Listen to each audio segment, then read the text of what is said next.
Hey, what's going on, everyone? James Numbers here, and welcome to the electoral history of 2021 for the U.S. House of Representatives and gubernatorial races.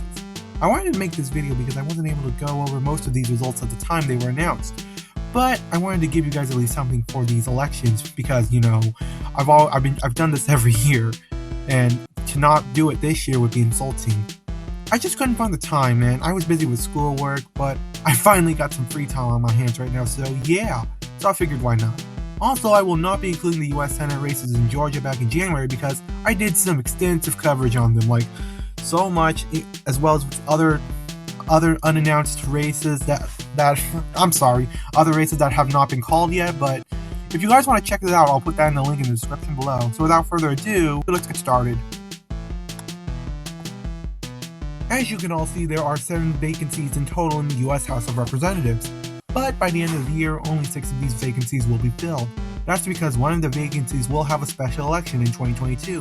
On April 6, 2021, Representative Allison Hastings from Florida's 23rd Congressional District has died from pancreatic cancer at the age of 84. And now, the main reason why the election is going to be held in 2022 instead of 2021 is because Governor Ron DeSantis actually ended up delaying the primary to Election Day. Why he decided to do that, you can guess it's from corruption maybe? I don't know, biases? I don't know, but he decided to have the special election to be set on January 11, 2022. For that, I will have to make an update video later on about it. Now, we could talk about how biased he was, or talk about how corrupt Allison Hastings was, but that's not what we're going to be talking about today. As for the gubernatorial races, there are only 3 up for grabs. 2 are up for re-election, and 1, being California, is facing a recall election. For those of you that don't know, there has been petitions in California for a recall election since 2020 due to some of the policies that he has promoted.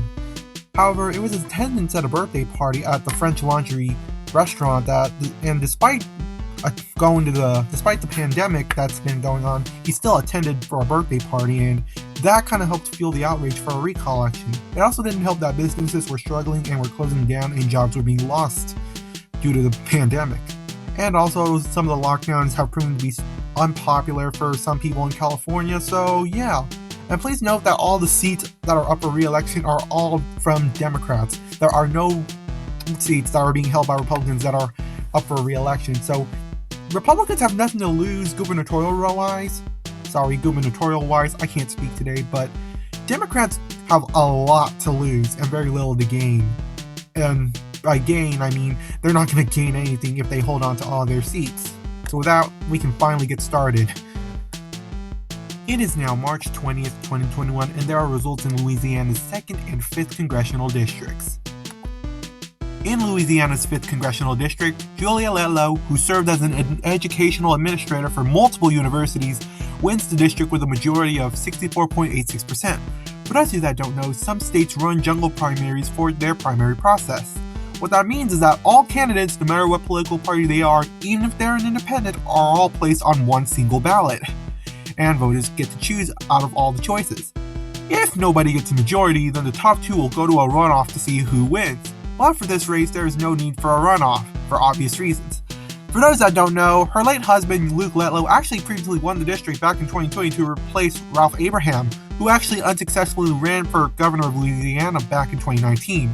However, Luke actually ended up dying before he could be in office due to COVID-19. He actually had COVID-19 and he actually died from cardiac arrest. So, yeah, this victory was definitely pretty important for her, to say the least.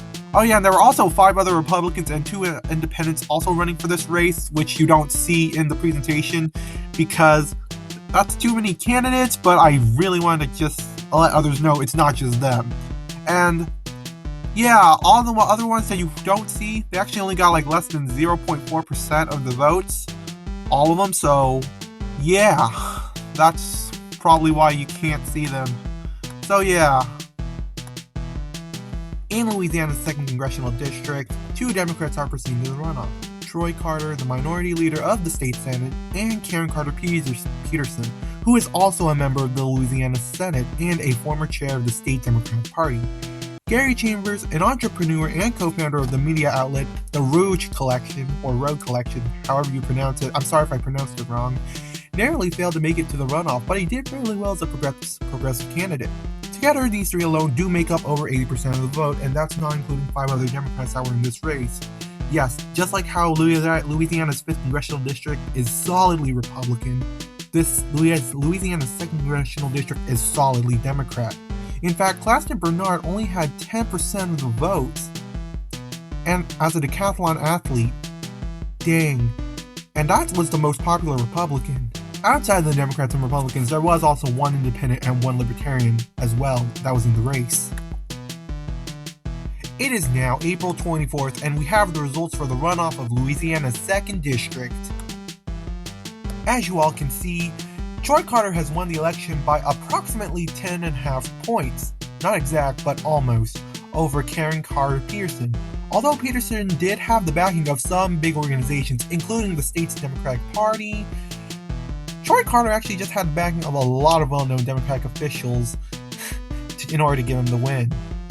I will say this, Ms. Peterson did at least pick up a good fight with Mr. Carter for a race that was going to be won by a Democrat anyways. Also, this seat was to replace Cedric Richmond before he ended up resigning on January 15th to be the director of the Office for Public Liaison and a senior advisor for the Biden administration. And after these elections, Democrats have 219 seats and Republicans have 211 seats. It is March 20th, and we have results from Texas's 6th Congressional District primary. In this primary, there's actually a shocking result. 2 Republicans are going to be facing the runoff. Yeah, nobody even got more than 20% of the vote. Susan Wright, the widow of Ron Wright, who held this seat before dying to COVID on February 7th, and Jake Elsey, a fighter pilot who served in the U.S. Naval Academy and serves as a commercial airline pilot, are going to be facing the runoff. The Democrat Jada Sanchez, a co-founder of a community consulting agency and political campaign pro, yes, she's a pro, was expected by polls to be in the runoff against Susan Wright. However, Jake Elsey managed to pull a major upset that allowed the Republican Party to maintain hold of the seat. In addition to what you're seeing, there were 3 other Republicans, 3 other Democrats, a Libertarian, and an Independent running in this race.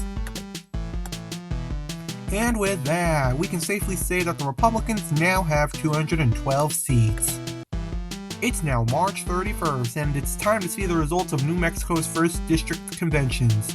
For people that don't know, Representative Deb Haaland resigned on March 16th to serve as the U.S. Secretary of the Interior for the Biden administration.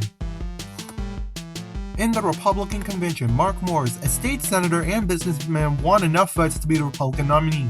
He managed to beat out Eddie Aragon, a conservative radio host, by a few votes.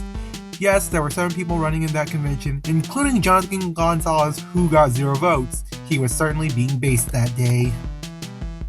In the Democratic convention, things certainly run a little differently as they run their own jungle primary to determine who their nominee is. Nobody has a majority of delegates, so Antoinette Cedillo Lopez, a state senator and a law professor, and Melanie Stansberry, a consultant and scientist, will go through a second round to determine who's the nominee. Ms. Lopez has a lead in the first round. In the second round, Melanie Stansberry gathers a majority of the votes to be the Democratic nominee. It's pretty clear that some people were probably afraid of Ms. Lopez, as most of them who voted for other candidates decided to place their vote on for Ms. Stansberry to win. It's pretty clear that Stansberry was able to succeed in flipping people to her side. It's now May 8th, and there are results for the Republican Virginia Gubernatorial Convention. This convention has a single transferable vote in case nobody reaches 50%. What that means is that if the person you vote for is eliminated, it gets passed on to the next person you vote for. Not only is this ranked choice voting, but in this convention, people were required to rank all the candidates, so you couldn't just exclude others. So you'll see the total number of votes stay the same since there's so many rounds. I'll just have to name the loser in each slide and their profession, just so that way we can get things moving along. Octavia Johnson, a former Roanoke City sheriff, is out for the first round. Yeah, she did not get that many votes. Peter Doran, a former think tank executive and author, is out in the second round. Yeah, he also did not get a lot of votes. Sergio de la Pena, a member of Donald Trump's transition team and retired U.S. Colonel, is out in the third round. Kirk Cox, a member of the Virginia House of Delegates, loses the fourth round. Amanda Chase, a state senator, loses the fifth round. Now, actually, prior to the Virginia primary being changed into a convention, yes, it was supposed to be originally a primary, Amanda Chase was actually in the lead based on the polling data. People have said that the Republican Party may have changed it due to Chase being a Trump supporter and possibly endangering the Republicans' chances of winning. Now, it's very important to understand that Virginia went to Joe Biden by a big margin, so this is kind of a big deal, which led to an internal political struggle within the Republican Party. Nonetheless, her votes are going to end up determining who will become the Republican nominee. In this final round, Glenn Youngkin, a business executive from the Carlyle Group, has managed to beat Pete Snyder, a Fox News commentator and tech entrepreneur. Let's hope that the Republican Party can take care of their internal struggles soon if they even want to have a chance at taking this seat from the Democrats. In Virginia, governors are not allowed to run consecutive terms, but they can run as many terms as they like as long as they're not consecutive. Apparently it's in the Virginia Constitution. It is now June 1st and we have results for New Mexico's 1st Congressional District. Melanie Stansberry has won over Mark Moores by a large margin. This is a solid Democratic seat, so there is no surprise there. There were 4 other candidates in the election, including 2 write-in independent candidates.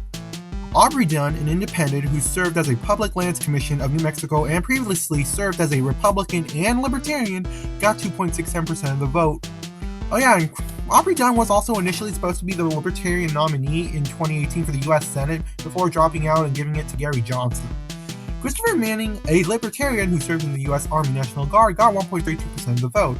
Laura Olilas, a healthcare worker, and Robert Ornelas, a perennial candidate who previously was part of the far-right American Independent Party, weren't able to gather many votes. Both of them together only totaling up to 46 votes. As you can see, the Democrats now have 220 seats in the U.S. House of Representatives.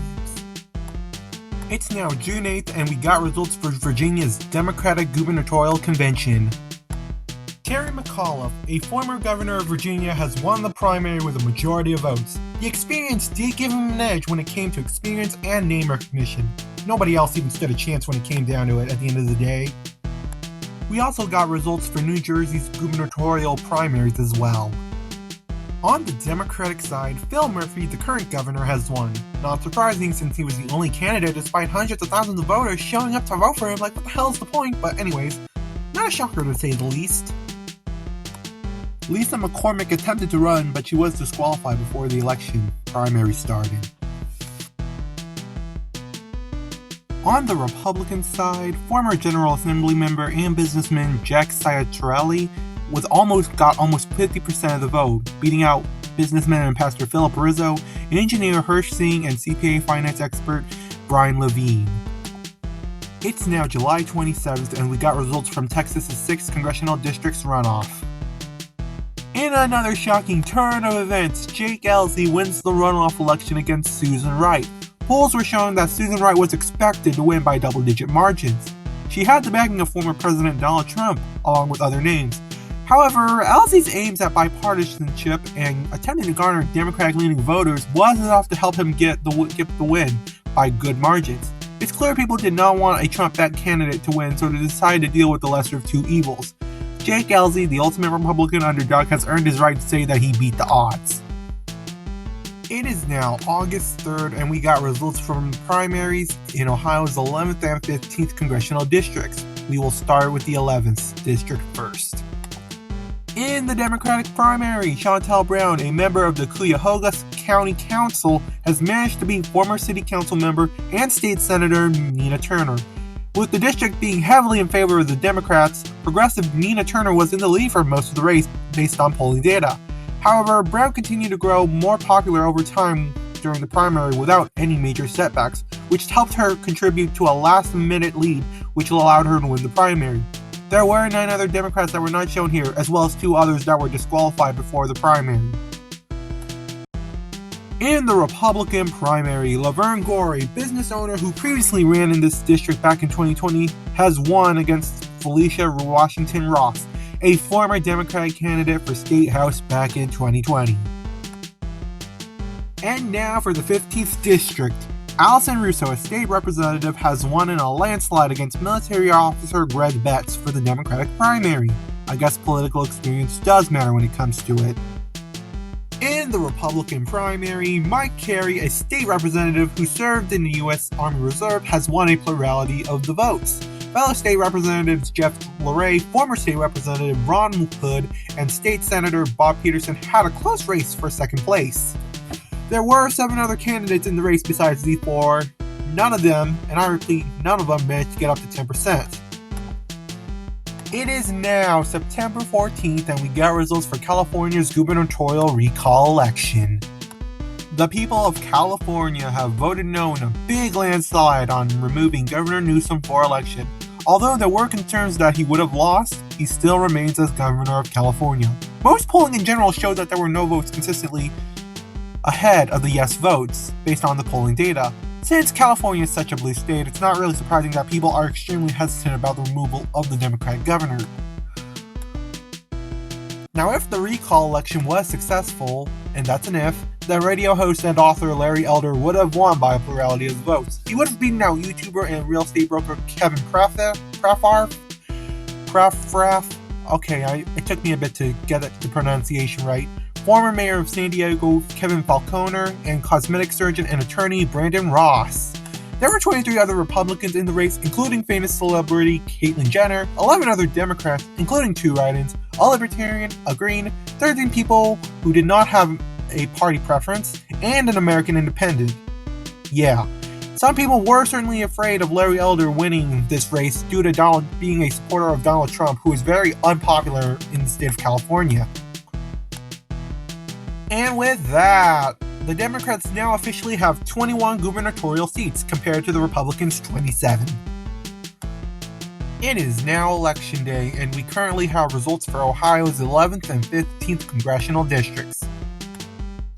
In Ohio's 11th district, there's no surprise here. Shontel Brown has won against Laverne Gore, making her the next representative of this district.